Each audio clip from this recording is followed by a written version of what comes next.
레위기 2장. 나 주에게 곡식 제물을 바치는 사람은 누구든지 고운 밀가루를 제물로 바치는데 거기에 기름을 붓고 향을 얹어서 바쳐야 한다. 그가 그 제물을 아론의 혈통을 이어받은 제사장들에게 가져오면 제사장은 기름으로 반죽한 밀가루에서는 가루 한 줌을 걷고 향은 다 거두어서 그 제물을 모두 바치는 정성의 표시로 제단 위에 올려놓고 불살라야 한다. 이것이 제물을 불에 태워서 그 향기로 나 주를 기쁘게 하는 살라 바치는 제사이다. 곡식 제물 가운데서 살라 바치고 남은 것은 아론과 그 아들들의 몫이다. 이것은 나 주에게 살라 바치는 제물에서 온 것이므로 가장 거룩한 것이다. 내가 화덕에 구운 것으로 곡식 제물을 바치려거든 고운 밀가루에 기름을 넣어서 반죽하여 누룩을 넣지 않고 만든 둥근 과자나 누룩을 넣지 않고 기름만 발라서 만든 얇고 널쩍한 과자를 바쳐야 한다. 내가 바치는 곡식 제물이 빵 굽는 판에다 구운 것이면 그것은 고운 밀가루에 기름을 넣어 반죽하여 만든 것으로서 누룩을 넣지 않은 것이어야 한다. 너는 그것을 여러 조각으로 나누고 그 위에 기름을 부어라. 이것이 곡식 제물이다.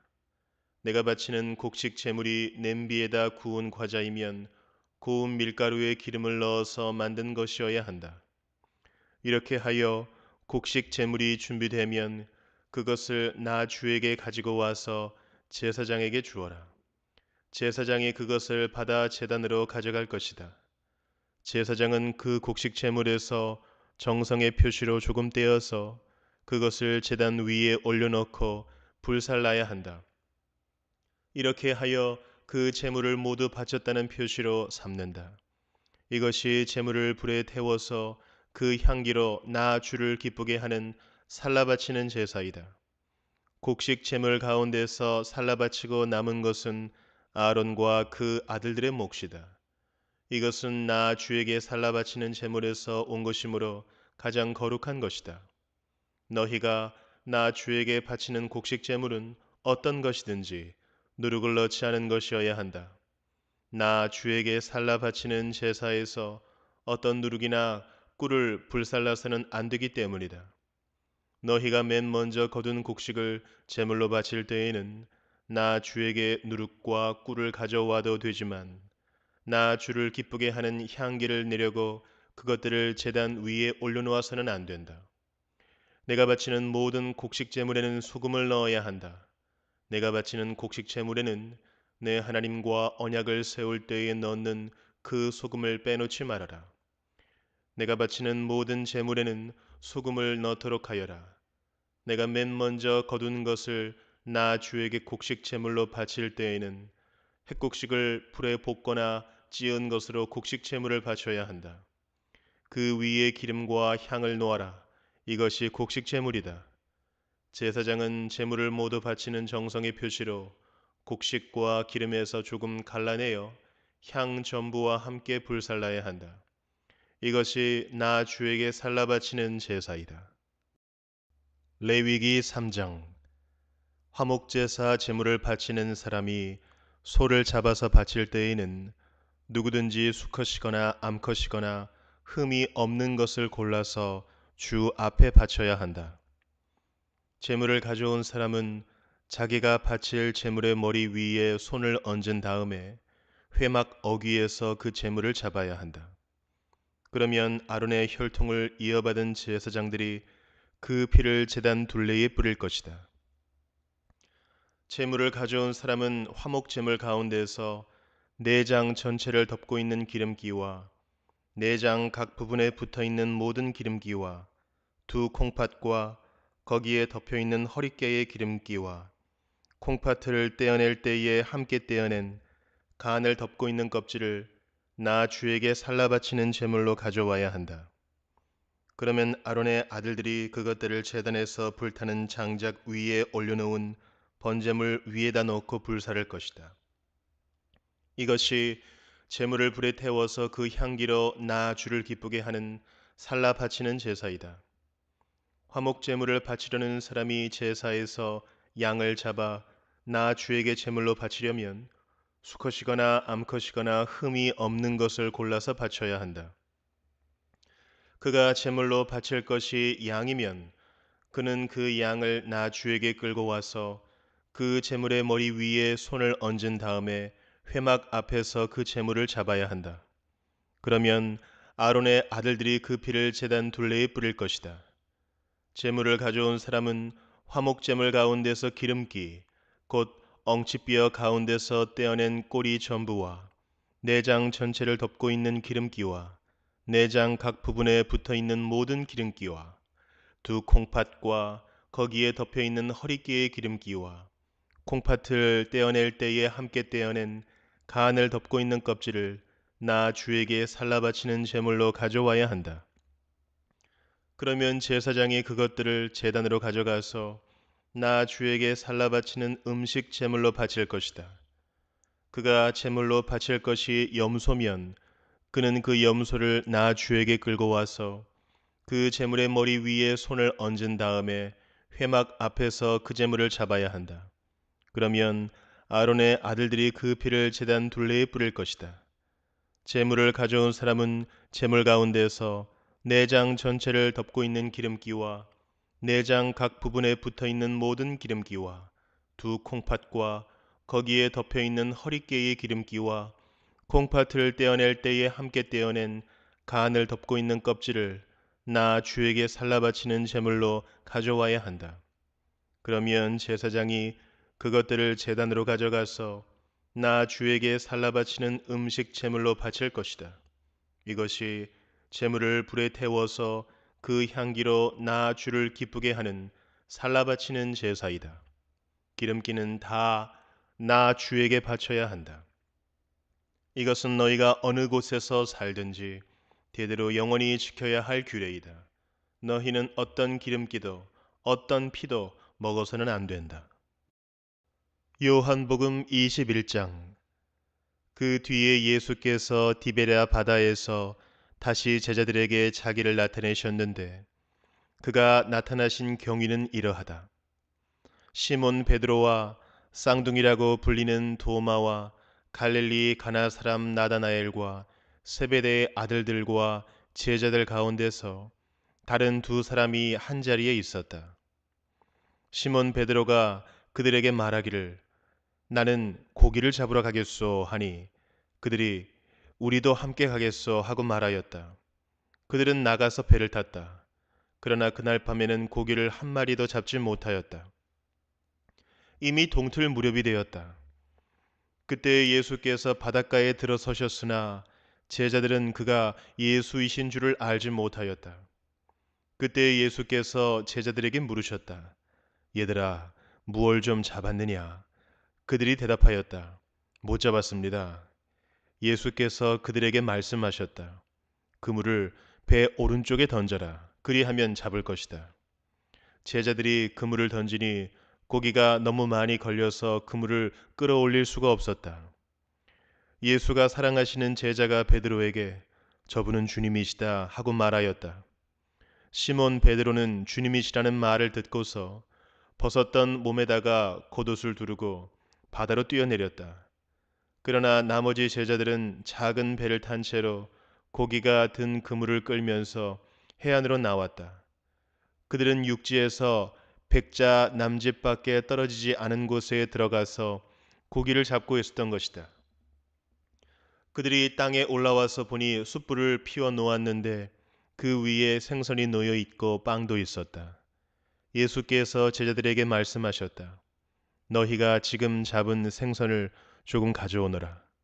시몬 베드로가 배에 올라가서 그물을 땅으로 끌어내렸다. 그물 안에는 큰 고기가 153마리나 들어 있었다. 고기가 그렇게 많았으나 그물이 찢어지지 않았다. 예수께서 그들에게 말씀하셨다. 와서 아침을 먹어라.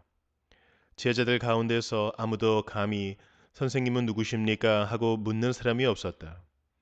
그가 주님이신 것을 알았기 때문이다. 예수께서 가까이 오셔서 빵을 집어서 그들에게 주시고 이와 같이 생선도 주셨다. 예수께서 죽은 사람들 가운데서 살아나신 뒤에 제자들에게 자기를 나타내신 것은 이번이 세 번째였다. 그들이 아침을 먹은 뒤에 예수께서 시몬 베드로에게 물으셨다. 요한의 아들 시몬아, 내가 이 사람들보다 나를 더 사랑하느냐? 베드로가 대답하였다. 주님, 그렇습니다. 내가 주님을 사랑하는 줄을 주님께서 아십니다. 예수께서 그에게 말씀하셨다. 내 어린 양떼를 먹여라. 예수께서 두 번째로 그에게 물으셨다. 요한의 아들 시몬아, 내가 나를 사랑하느냐? 베드로가 대답하였다. 주님, 그렇습니다. 내가 주님을 사랑하는 줄을 주님께서 아십니다. 예수께서 그에게 말씀하셨다. 내 양떼를 쳐라. 예수께서 세 번째로 물으셨다. 요한의 아들 시몬아, 내가 나를 사랑하느냐? 그때에 베드로는 예수께서 내가 나를 사랑하느냐 하고 세 번이나 물으심으로 불안해서 주님께서는 모든 것을 아십니다. 그러므로 내가 주님을 사랑하는 줄을 주님께서 아십니다. 하고 대답하였다. 예수께서 그에게 말씀하셨다. 내 양떼를 먹여라. 내가 진정으로 내게 말한다. 내가 젊어서는 스스로 띠를 띠고 내가 가고 싶은 곳을 다녔으나 내가 늙어서는 남들이 내 팔을 벌릴 것이고 너를 묶어서 내가 바라지 않는 곳으로 너를 끌고 갈 것이다. 예수께서 이렇게 말씀하신 것은 베드로가 어떤 죽음으로 하나님께 영광을 돌릴 것인가를 암시하신 것이다. 예수께서 이 말씀을 하시고 나서 베드로에게 나를 따라라 하고 말씀하셨다. 베드로가 돌아다 보니 예수께서 사랑하시던 제자가 따라오고 있었다. 이 제자는 마지막 만찬 때에 예수의 가슴에 기대어서 주님을 넘겨줄 자가 누구입니까? 하고 물었던 사람이다. 베드로가 이 제자를 보고서 예수께 물었다. 주님, 이 사람은 어떻게 되겠습니까? 예수께서 말씀하셨다. 내가 올 때까지 그가 살아 있기를 내가 바란다고 한들 그것이 너와 무슨 상관이 있느냐? 너는 나를 따라라.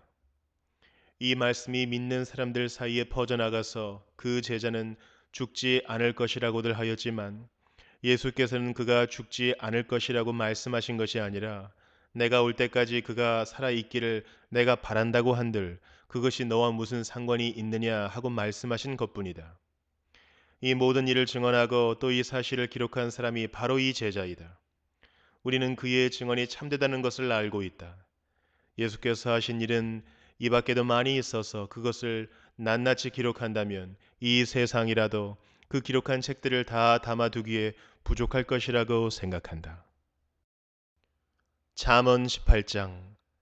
다른 사람과 어울리지 못하는 사람은 자기 욕심만 채우려 하고 건전한 판단력을 가진 사람을 적대시한다.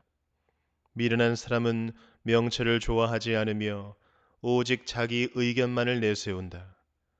악한 사람이 오면 멸시가 뒤따르고 부끄러운 일 뒤에는 모욕이 따른다.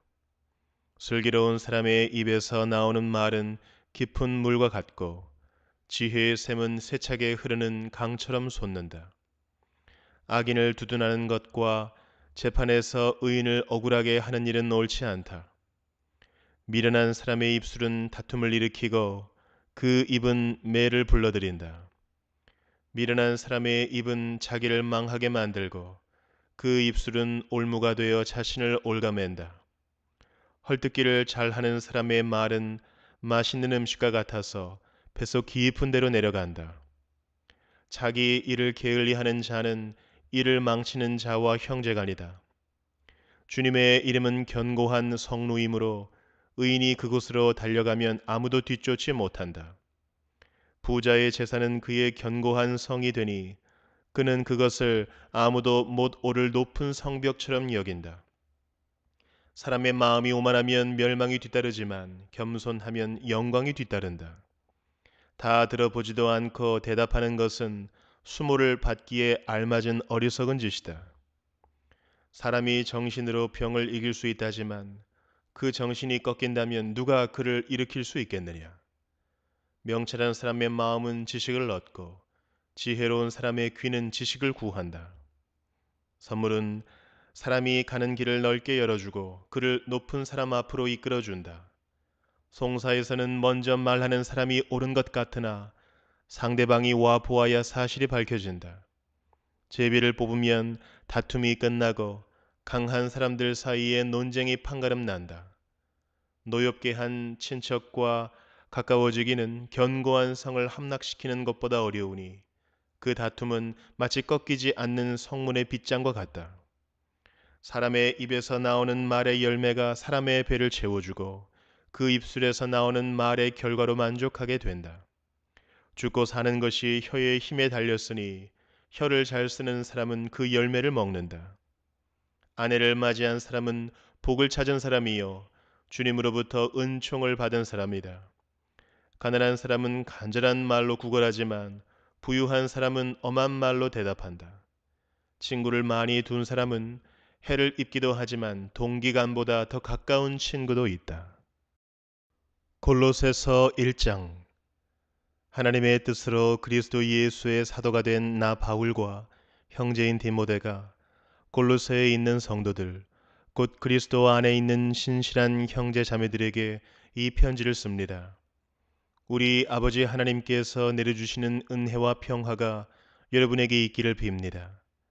우리는 여러분을 위하여 기도할 때에 항상 우리 주 예수 그리스도의 하나님 아버지께 감사를 드립니다.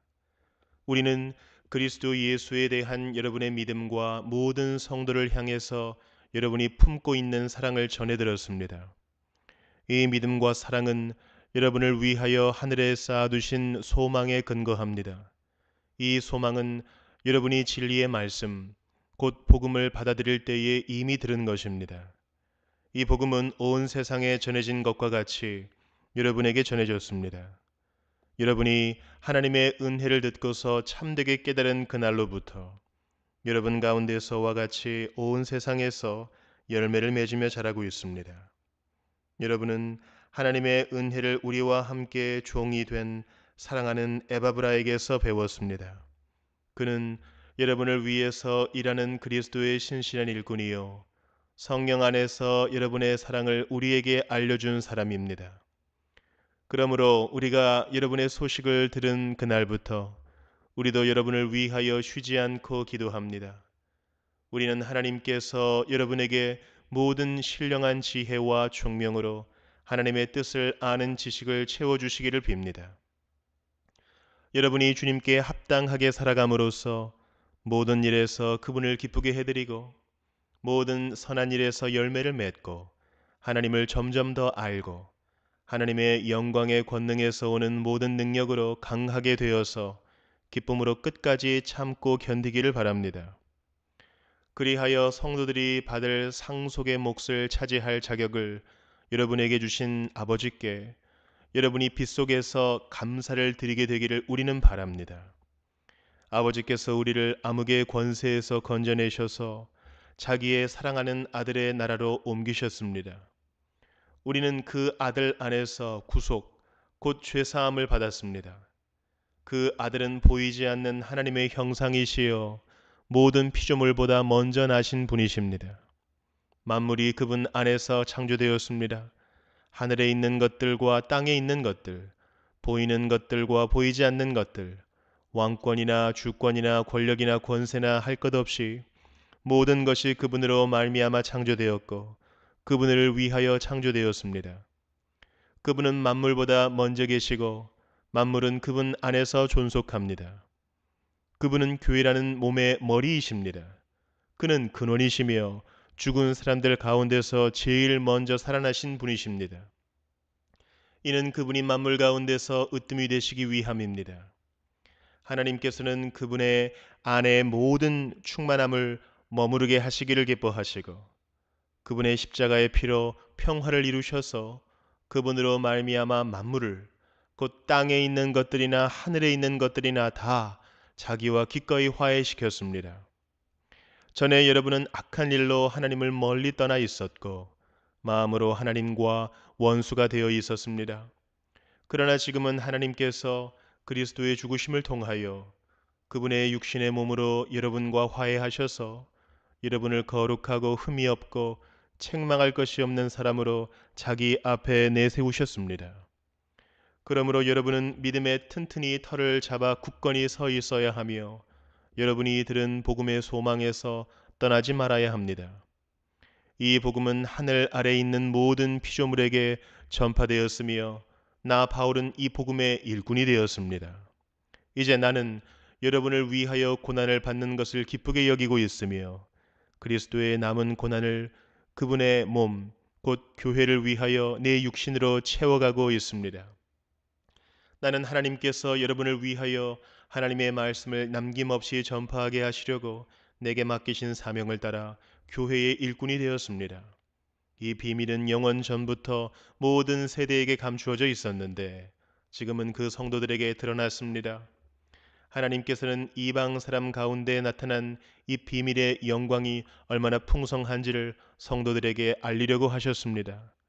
이 비밀은 여러분 안에 계신 그리스도요, 곧 영광의 소망입니다. 우리는 이 그리스도를 전합니다. 우리는 모든 사람을 그리스도 안에서 온전한 사람으로 세우기 위하여 모든 사람에게 권하며 지혜를 다하여 모든 사람을 가르칩니다. 이 일을 위하여 나도 내 속에서 능력으로 작용하는 그분의 활력을 따라 수고하며 애쓰고 있습니다.